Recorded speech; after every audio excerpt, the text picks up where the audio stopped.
Sur mon transit, aucun bateau sous mon transat.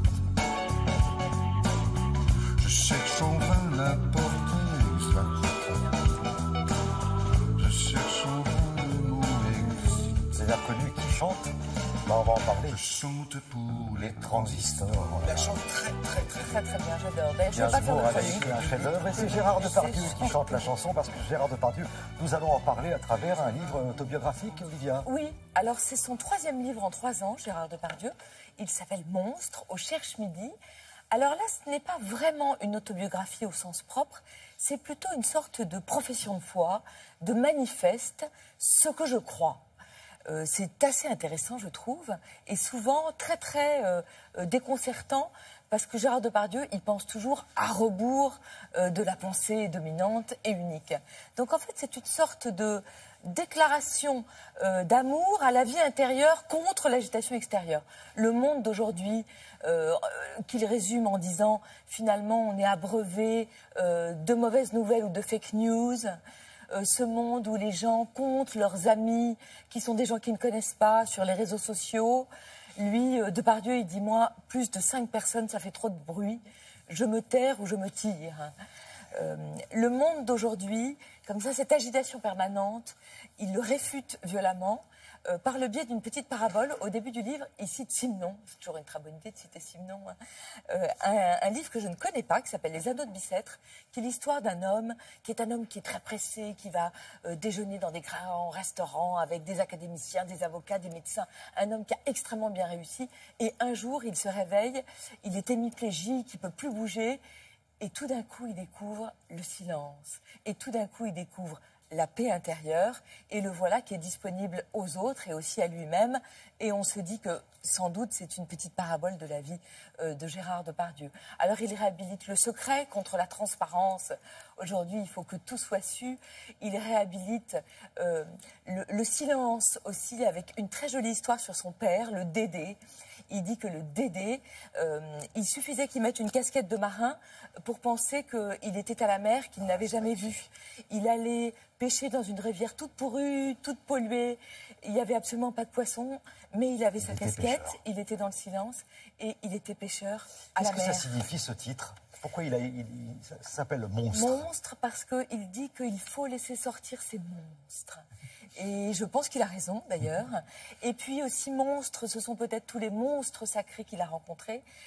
Ce sont Barbara, qu'il chante en ce moment, d'ailleurs. Très bien aussi. Très bien, je suis d'accord. C'est Marguerite Duras. Il parle des silences de Marguerite Duras. Il dit que souvent, les acteurs ont peur du silence. Et c'est pour ça qu'au théâtre, ils parlent trop vite et trop tôt. Il parle aussi de François Truffaut, un voyou qui savait le dire « je t'aime ».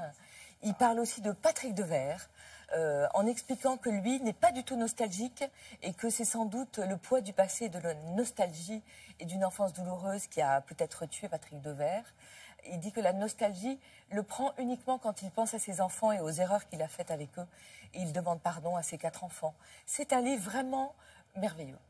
Merveilleux parce que très intense, très puissant et surtout très singulier. Voilà, c'est une parole qu'on ne lit pas souvent et qui, je trouve, est très précieuse. Et puis rencontrer Truffaut, Duras et Maurice Pialat. Il y a pire dans la vie. Il y a pire dans la vie, non, on est toujours heureux. Bon, et il les alors, raconte très bien. D'autres paroles. D'autres paroles, des paroles de lapin et d'autres stars. Ce sont les grands entretiens du magazine Playboy que les éditions du Sous-Sol ont la bonne idée de rassembler. Parce que le Playboy fondé par Hugh Hefner, qui est disparu il n'y a pas très longtemps, c'était un magazine de charme, mais c'était aussi le lieu de la contre-culture américaine et où s'exprimaient les prémices de la révolution sexuelle après des années de puritanisme et de macartisme aux États-Unis. Et ce qui est dingue, moi j'ai toujours pensé que c'était un peu des interviews alibi. Eh bien, pas du tout.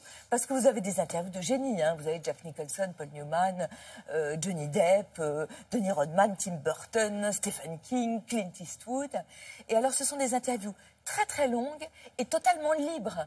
C'est-à-dire qu'aujourd'hui, vous rencontrez un quart de star, vous avez une attachée de presse, un agent dans la pièce, et vous dites bonjour, on vous dit non, c'est trop personnel. Là, c'est Génial. Marcello Mastroianni, on est au début des années 60, il est devenu une superstar avec la Dolce Vita, et il est complètement perdu, il ne comprend rien à la révolution sexuelle qui est en train de transformer le monde. Il dit mais les femmes sont en train de devenir des hommes, les hommes sont en train de devenir des femmes, du temps de mon grand-père c'était facile.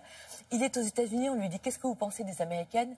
Il dit oh là là, elles sont trop parfaites, elles ont la peau trop rose, elles sont trop coiffées. Moi ça me donne envie d'aller avec une femme avec de la moustache et qui louche, vous voyez notre Marcello Mastroianni. Une interview de Paul Newman, génial, mais vraiment génial. Il a 43 ans, il explique qu'il a fait le pire film de tous les années 50 qui s'appelle Le Calice d'argent et que quand le film est passé à la télé, il a mis une petite annonce dans les journaux pour dire excusez-moi de ce que vous allez voir ce soir à la télévision. Alors évidemment ça a fait l'effet inverse, tout le monde a regardé alors qu'il ne voulait pas regarder. Regardez la beauté de cet homme, le pire navet des années 50 qui arrivait dans les grandes soirées où il n'y avait que des stars en Cadillac et en Rolls avec une coccinelle Volkswagen. Alors, ce qui est génial pour conclure, c'est que c'est vrai, on avait tous un alibi, c'est qu'on achetait Playboy ou d'autres, et on disait toujours, c'est pour lire c'est pour regarder les reportages. Et bien c'était vrai. Et ben voilà. Et bien ces entretiens. C'est aux éditions du Sous-sol et c'est vraiment formidable. Vous allez vraiment vous amuser. Merci beaucoup, Olivia.